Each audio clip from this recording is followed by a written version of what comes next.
Wanted to make a follow-up video from a video that we made last February. I just looked at the YouTube channel and it was February 28th of last year, so the end of last winter. I'm going to link right here to a video where I talked about a style for propagating comfrey, and I thought it would be nice to show folks. It's a little more than a year later, so we're at the end of May here, and I talked about opening up the ground and putting in little chunks of comfrey, and I just wanted people to see, if you had watched that video, that it actually really does work. And so here we are on the east bounding side of our property. If you want more details on how all this comfrey got here, definitely watch that video. I also have a whole series of videos. We use comfrey extensively. We sell it through our website, and so we have tons of it growing. And you can see here, just a little bit over a year later, not only did every single piece of root take, but they established magnificently. They are all going to be flowering here. They are actively flowering. So the nectar flow has started. I can see ants on them. Bumblebees and native pollinators will be adoring them soon enough. And most importantly, in some ways, it's doing the exact thing that we're asking of it, which is to be a very potent rhizome barrier between the lawn of our neighbor, and on the other side of the fence here is where our gardens begin, and it's keeping the lawn from creeping in. It's doing a great job. A little grass here or there, we just hand pull whatever grass sneaks through. We do not dig it out.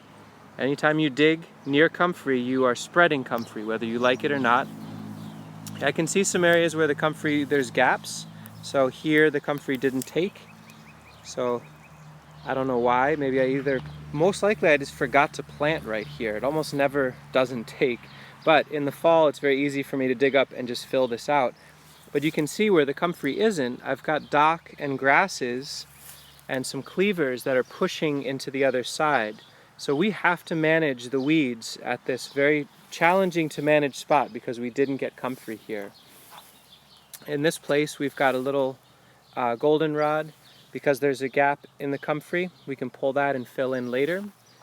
But there it is, right down the line, working beautifully. Now, I could go through and cut all this comfrey and feed it to our chickens, but this first flow with all these flowers is so valuable for our native pollinating friends that we're going to leave this. In fact, you can see there's a box for whoever flies and wants to raise little babies is right over the comfrey. But what I'm going to do is, in order to make this comfrey, facilitate it continuing to produce all these luscious flowers, but grow more greens. Now this is another thing that in another video I gave a lot more detailed information, but if I take it and simply lean it forward and crack it over just a little bit with my foot, what'll happen is it'll continue to generate those flowers, but it loses a little bit of the dominance from that stem, and so as those flowers mature and provide pollen, a huge amount more growth will come from here.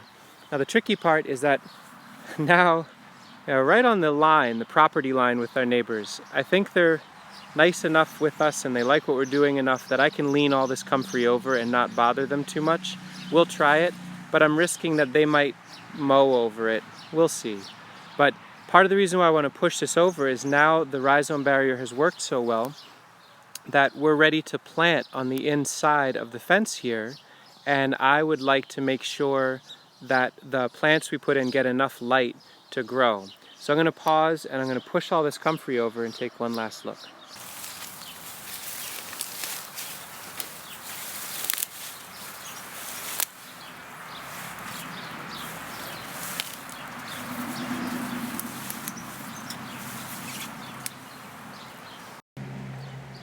It might look a little raw or crazy, but I know this is quite functional. It's really established comfrey in flower, can be kinked over in the direction of where the weed pressure is coming from that you're trying to block.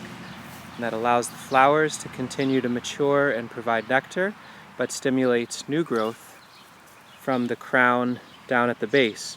So in another week, another tuft of green will start growing, and we'll basically get double the comfrey, and it'll block the grass quite a bit.